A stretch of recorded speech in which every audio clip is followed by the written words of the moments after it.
Cheers and welcome my friends, I'm Horath and we are playing Hegemony 3 Clash of the Ancients with the newest DLC, Eagle King. Welcome! The developer of the game, Longbow Games, has been so kind that has given me a press code for the new DLC. The DLC released on the 17th of February, a couple of days ago, and I'm really happy that I can show off this game because it is, in my mind, the game that does ancient warfare best. This game is set in the 5th century before Common Era on the Italian peninsula, and it does what it does really, really well. Now, the DLC does add some stuff. This is the main campaign, Unification of Italy, that was already in the base game, but they have some factions. Some factions have been added. I'm going to show that in a little bit. Then we got the Adriatic campaign has also been in the base game, but there's a new Sicily campaign. These are sort of smaller campaigns that only take part in a specific region, like the Etruscan campaign. So you got Syracuse down there, you got Zankel, you got all these Sicilian factions, and you can fight for control over Sicily.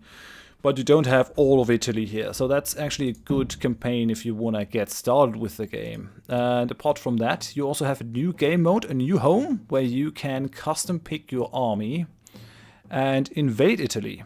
That's a very interesting addition as a game mode. And the way this works is you pick your factions. For example, the Senones over here. They are Gauls. And they come into this land and they want to conquer and build a new life for themselves. So the way that you do that is, you select the faction and then you can customize your army over here. And that follows the faction troops that this faction has available. So Gauls are going to have sword fighters, while Greeks are going to have hoplites and all that. And then you buy them after a certain contingent of points. I'm not sure if the difficulty actually changes the amount of points. No, it doesn't, but you can change the world age. So depending on what you do, the existing factions will already have a bunch of influence. You can see that, so now you have a big block of Gallic tribes in the north, a block of Latin tribes in the middle of Italy. I think these are symbolic people, and then Sicily has also been unified. So the further this goes in terms of world age, the further, the longer it's gonna, the more difficult it's gonna be. It's obviously easier to attack a very fragmented Italy and eke out a living there. So we got the Gauls in the north, then we got the Illyrians over here on this coast, and then we got the Greeks coming from Epirus, coming from Macedon, and coming from Crete. These are the guys from Greece that are trying to invade Italy. And then we have the Symbolic tribes over here and the Etruscan tribes over there. And depending on what you choose, you have different units. You can also go for blind start, hide where factions are on the map so that you don't know where factions are, how big they are. That's pretty cool. It does give the game sort of a new playable mode. And the third thing that has been added with the newest DLC is the campaign of Pyrrhus of Epirus. And Pyrrhus, if you don't know him, he is the king of Epirus, ruler of Epirus. And you might know the term Pyrrhic victory, and that comes from this guy. A Pyrrhic victory is a victory that you achieve at such a high cost that you might as well have lost. And that if you have one more victory like that, you will be totally finished. He came and invaded Italy and fought against the Romans, tried to take Italy from them. Historically he didn't succeed, but if you want to try and change history, you can do that in this campaign. I'm just gonna take a sip of the tea, and then we're gonna jump straight in. We're gonna go for the unification of Italy, just because I want to show off some of the game mechanics, and this is the heart of the game. This is where the meat of the game is. Now, each of these factions, each of these symbols presents a faction. So we got the Gallic tribes in the north. We got the Illyric tribes over here, and some of them are gonna make it over the sea. We have got some Symbolics. We got some Etruscans over here. We got Clusium. And then we got the Romans over there next to Veii. This must be around 500 before Common Era. era, because Veii still exists, and I think they get destroyed by Rome about 400 before Common Era, and Rome is independent. They were a vassal or tributary, had to pay tribute to the Etruscans for a good while before they became independent. And then in the south you have more of the Sabellic tribes, and then Greek cities, Tarent, Sybaris, Croton, and so on. And you do have Sicily in this one as well. This has been added. This wasn't in the base game. And I think we're going to start as Syracuse. Syracuse, very powerful Greek city, ruling over Sicily for a long time. You have very prominent people coming from there. Notable is Archimedes. Plato was there for a while, trying to sort of educate the ruler of Syracuse. He didn't really get rewarded for his trouble. He actually had to flee the city. Had to flee there. Didn't like his time, I don't think. Now we're gonna create our leader. No, Xenophon is not what we want. We're gonna go for this portrait, and we're gonna call ourselves Dionysius the First. That is, that was a very prominent ruler. Now, your ruler, just as other generals in the game, can do two things. They can either command armies, or they can govern cities. And we're gonna make this guy a army commander. I'm going to increase the amount of XP units earned in combat. It's a very powerful ability. You can do a bunch of stuff here. You can also increase the tax output of cities, but you only have 3 picks. But you can mix and match. So I could go for 50% more XP and, let's say, more melee damage, but then also go for city faction morale or something like that. But I like to have my starting guy increase the XP earned in combat. You're going to see why that is useful in a little bit. We're going to play on the expert difficulty, because that's how I roll. And then there are some settings in here. You can turn on that you start with all the factions city right from the get-go, and not just from one single city. But I actually like that kind of gameplay. If you mouse over one of the factions, you always see the number of their native cities. So Syracuse has 5. Rome has 5. These guys have 5. Some of them have less, some of them have more. These guys have actually 9. The Umbri. That's amazing. 9. These guys have 6. These guys have 6. The difference between native cities and other cities is that native cities will be less difficult to keep a hold of. If you conquer foreign cities that are not of your faction, you will have a harder time. You have to either keep a garrison, or you can also build hostages, then send them to your native cities, and people will be a little bit more weary about going for a rebellion. Now we're gonna zoom in. We're gonna see Syracuse lying down there, and just take in the scale of the game. So this is Syracuse. Hello. I'm just going to pause the game for a second, so you can freely zoom and move about. You can see our hoplites actually keeping order in the city over there. I think it's very nicely done. I mean, it's not they don't have a huge budget, but what they have, they're using that very well. I really like that. It's well done. Then when we zoom out above a certain level, it changes to this Greek vase look, which I actually like quite a bit. And then if you come out, you can sort of take in the whole scale of the game. And you can see just how huge this thing is. Rome is down here. Here's Rome. And they are very far from us. We're down here in Sicily. That is our one little dot. Now what we want to do is we want to take over Sicily proper. That's what we want to do. And the cities are really the seat of your power. These cities, they build your troops. These are the things that you tax. And yeah, they are the seat of your power. There are other things on the map, like fisheries, like farms, like logging camps. There are mines, there are vineyards. And you're going to work all these things to create some of the resources. So resource, you have gold, or I think it would be more accurate to actually have that be called silver, but oh well. And then you have food, and you have wood. These are the resources of the game, but don't let that fool you. It's actually quite quite difficult to manage these resources, because depending on the time that you're in, the game is sort of working in weeks, and depending on the time where you're in, you're either going to produce a lot of food or no food, and you definitely have to store food for winter, and if you don't do that, then you're gonna get rebellions, and that's kind of unnice. So currently we're in mid-spring, we're losing food because we don't have anything that produces food. You can build fisheries and stuff in your cities, but currently we don't have any.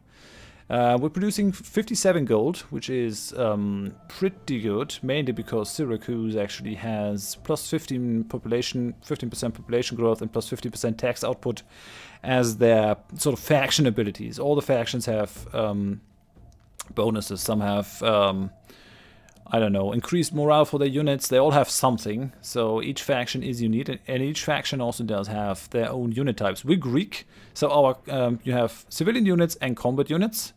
And our Greek units are spearmen. Then we have sort of these guys, Greek Celioi, that have slings. Then we have the pelters. These guys are throwing javelins. And then we have the Greek hoplites, named after their round shield, hoplon.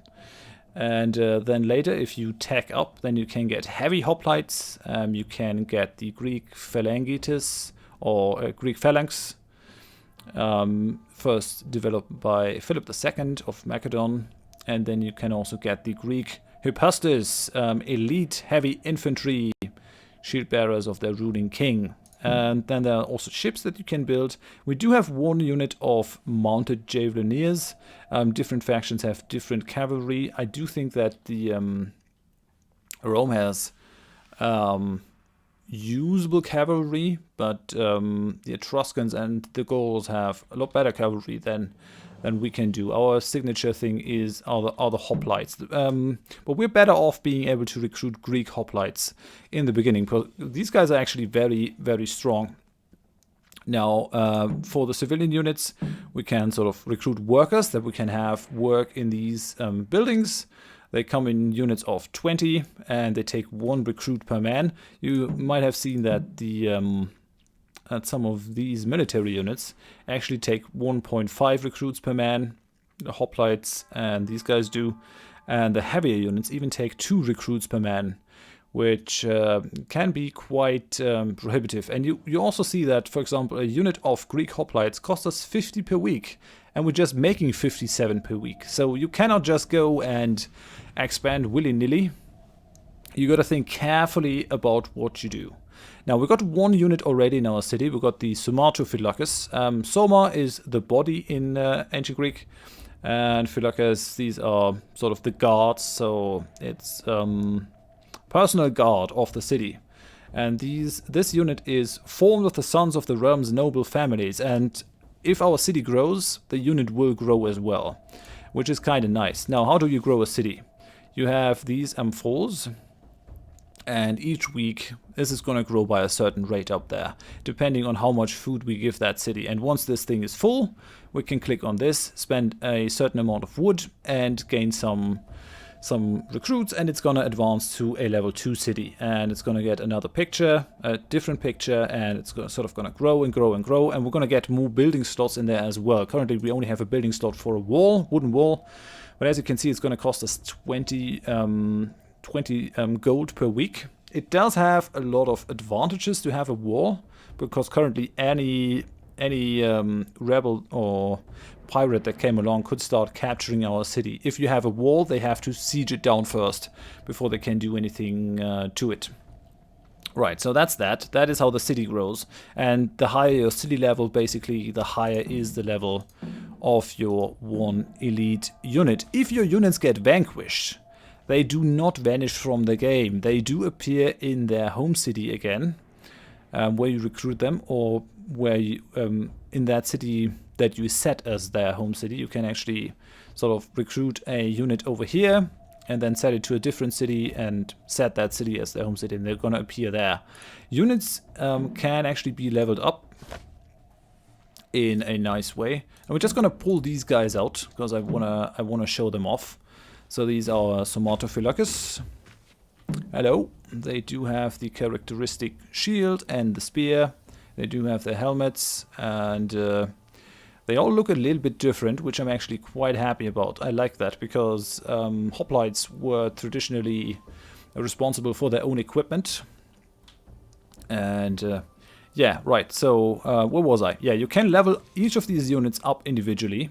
This is the spot for a general. We're actually gonna assign the general, our leader, Dionysos the First, to this unit. So he's gonna run up and he's gonna join. And now you have the symbol and you can see that he's joined to that unit. That's very good. And now he's gonna provide his bonus, which is 150% experience earned in combat. He's gonna provide that to these guys. Currently these guys have no experience. They have good morale and they have no food. Each unit is going to carry food when they are on campaign. You can see that these are the borders of our city. Up until this point, our units don't have to carry food to eat. But if they get out of there, they will supply themselves with food, and they will eat that. And if they run out of food, you can either scavenge from, let's say, farms of the enemy, or even your own farms. But if they don't have any food, their morale will drop to the point where they just break and flee. And it's a very good idea to time your campaigns with the time of year, because in the winter it's a very bad time to go on campaign. You'll run out of food very quickly and you can be vanquished without even fighting a single battle. And that's what I like about this game. It shows the way these ancient campaigns were fought, more on the aspect of logistics than on the aspects of bravery or something. These were very small states. I mean, these were just cities fighting against each other, and they have very limited resources, and they're trying to dominate each other. But one mistake and you fail, and you become the vanquished and the slaves of your captors. Now, what do I want to do? We got this unit, we got the food. Yeah, I wanted to show you, if they get experience, you can give them up to 4 officers. I'm just going to show the unavailable officers. You can give them hunters, quartermasters, engineers, field tacticians, medics, raiders, scouts, and so on, for a certain amount of experience. And then you can level these officers up, and it goes all the way down. And once they are leveled up to a level 5 guy, they become their own general. So you can detach them from their unit and send them to command another unit and start leveling up another officer again. So you can basically create generals out of your own rank and file. And I find that very motivating. An experienced unit is actually a force to be reckoned with. And if you cleverly manage the leveling up of your units, you make the most out of your resources. It's better to have 1 experienced unit than 10 green units. That's a really nice aspect of the game. Now, this city, we can demand, we can set how much food it gets. We're gonna set it to the maximum effect, so that the population growth, you see that on the right, that changes. And I want our main city to grow as fast as possible. It's also gonna give them more morale, which will allow me to tax them further if I put them to manual. That's a thing that I need to do. Now, they're already set to maximum taxation, which is fine. And then there are the recruits down there. These are some of the status things. So we have 150 of 80 recruits of that city. We get new recruits when we level up, or if we set it there. And our troops do need to replenish their losses if they take any. So that is an important aspect. Right, now we gotta start. We have to take all these buildings over here. And for that we gotta build some workers. At least for now. Later we'll be able to actually capture people and make them our slaves and have them work for us. If I were to, you can see that they are now slowly filling this unit of workers. They are getting their recruits because they're still in the area around the city. If I were to capture enough slaves that I don't need these workers anymore, I can send them in the city and disband the unit and get the recruits back.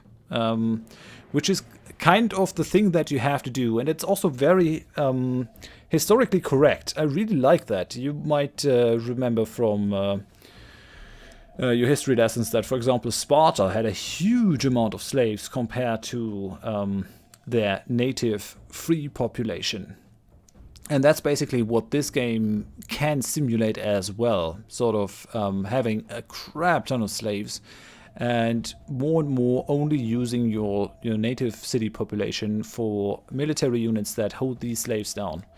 So what we want to do is we want to capture this fishery. You can see that we get a radial menu if you right click on that. I can either capture it, I can raid it so that it gets damaged and the enemy can't use it anymore, or I can scavenge food from it, which if you're desperate is definitely a good thing, and it's gonna reduce the output for our enemies. That's a way of denying them stuff, and if you place a good raid just before winter comes, you can actually take down an enemy without having to fight a battle. It's really quite nice. Now, I do need more workers. Especially in the beginning, I like to sort of go for a couple more workers. Let's bring you out, and let's bring you out. We're gonna use these guys to march up there. We're gonna try to capture this thing. Our workers are gonna fill up, and you can see that our recruits are dropping now. They're dropping rapidly. But we need wood, and we need that food from that farm. So we're going to send these guys to conquer those buildings. And we're going to use these guys to scout a little bit. Because there can be enemies everywhere. Where are these guys going? No. These are independent workers from another city. And looks like they actually might capture this logging camp, which is not what I want. I need that wood. Stop it. Stop it. Okay, that's us now. We're capturing it. These guys are not. Or are we in a capturing deadlock? Oh, yeah, that's not good. They're taking our wood. Well, we're capturing this thing. We are going to bring these guys over. Try to take that fishery. We also got a fishery down south. We do have cities. Friendly cities. I'm gonna show that. So we have cities that belong to our faction that we want to take over that are not currently under our rule. You can see them highlighted over there. Acri is one of these cities. Got one over here, one over here, one over here. We do want to get in control of these cities as soon as possible.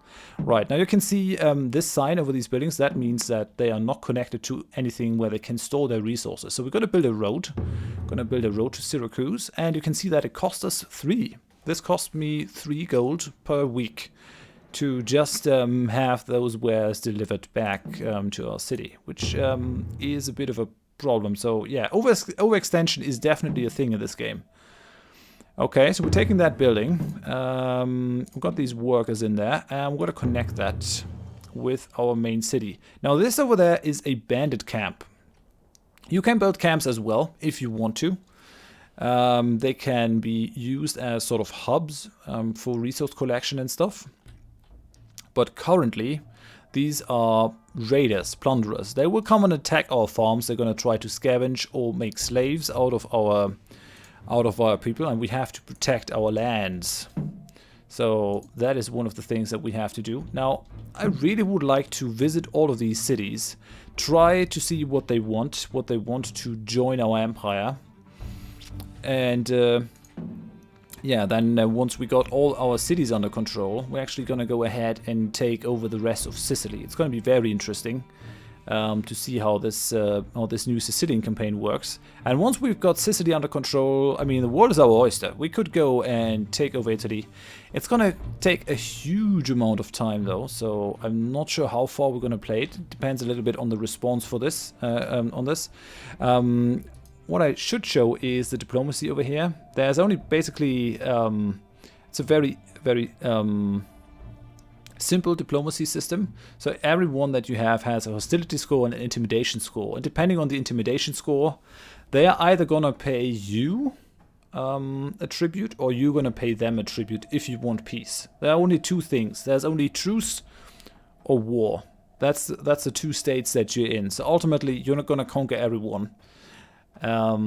These guys we're not going to conquer. We're going to try to get them on our side with different means, and then the last thing that I want to show off before I end the episode is this. So each week you get some points over here, some research points, and you can invest them in 3 different trees: military, economy, and navy. And for example, if you want the Greek phalangites, you have to go down here to research the Macedonian phalanx. There's a lot of interesting stuff. This, for example, unit retraining allows you to retrain an experienced spearman unit over there. If you have Greek spearmen and you want them to be something better, you can retrain them, let them keep their experience, and retrain them into Greek hoplites, which is actually quite a nifty ability, very well worth picking in the beginning. Well, yeah, for now, I'm gonna end it here. Next time, we're gonna dive more into the game.